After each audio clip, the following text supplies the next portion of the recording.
Good morning my friend. Ngita ta karon og paragis nga sagbot kay mo ni giingon sa akong amigo nga nagkita mitong miaging semana.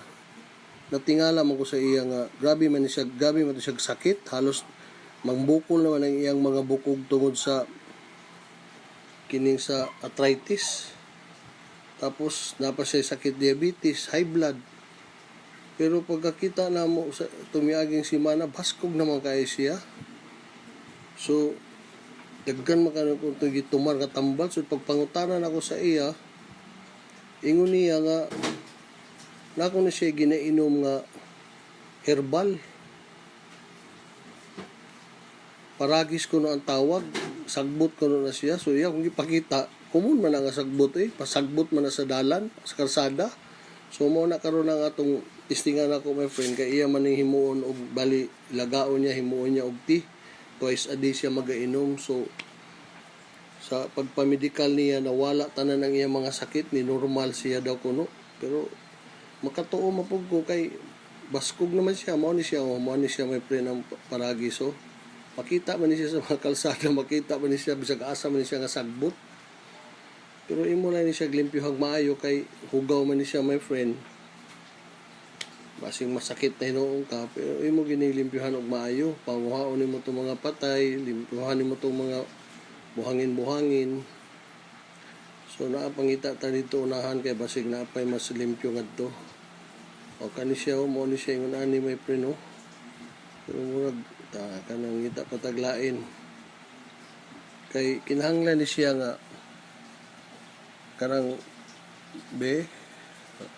kani murag mao ni siya. So ato ni siyang mao ni siya nga atong limpyuhan nato ni, tapos ato ni siyang pakuluan no kini mao nga sagbot.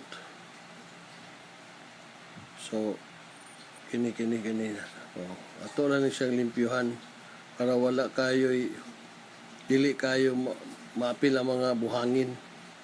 So ako ipakita sa inyo my friend unya kung usaon ako ni pag-prepare.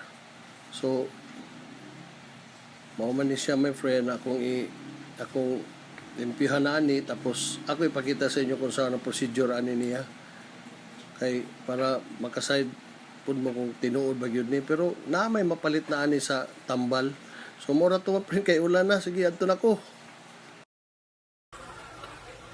So mga friend, mao na ni siya my friend no. Ako na siyang gihugasan. So pag humanhugas tang ako na ni pakuluan. So dili lang ako siya nabutang wa kay pagkatong takuri, wa ko kapalit og takuri nga para ani. So kay gusto na ako nga palitan og takuri para ni. So mao na ni siya my friend. Ako na ni siyang painitan. So ako na ning advice ako niya kung unsay gilasa ani. Kung kay ingon magyud nila kining paragis kuno makaayo gid kuno daw ni sa tanan mga sakit. So kini siya mapulot mapunit na nato nga sa dalan. Pero try lang nato. Ang ako naman ko arthritis, tanaw na ko kung mawala ba akong arthritis. Obserbahan na nako 1 week. Ingon niya 3 days lang daw na feel na daw niya nga nigaan na daw ang iyang paminaw. So mo rin siya my friend. Ano tara mo niya, kuluan na nako ni. Okay.